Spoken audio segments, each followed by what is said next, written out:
it boils back to the Carson show and kind of a theory that I learned. And I try to learn something new every year. We were talking today. I've already learned a couple things, but back then I realized after all these years, I went to Napa Valley, and I thought that the people who made the best wine just went out their back door and got on their own in their own vineyard, and they picked out the grapes. And I realized, no, they go all over the valley and they pick this one and that one, and they try to find the one they think is going to be the best. So they get a big bushel basket, and now they've got 100 different kinds of grapes that they bring back and try to figure out which one's the best.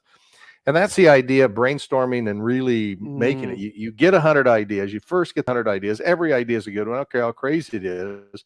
Then you prioritize the top 2 or 3 best ideas, and that's what you focus on. And there's no judgment in getting all of those grapes. Any grape is a good grape.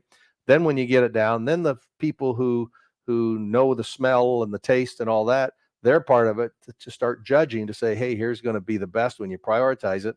Now you got the whole team together to say, let's make this work. And you usually have a pretty good idea.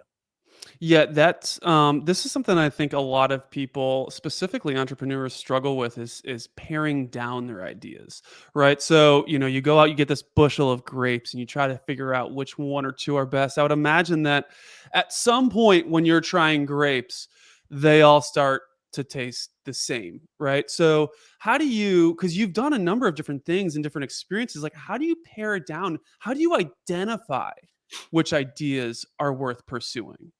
I think initially I like any and all ideas are good ideas. So there's no judgment. You pare it down by getting around, especially if you're starting a brand new company. You try to take as few partners. You don't want any financial partners you don't have to take, but you need a good accountant. You need to get a lawyer.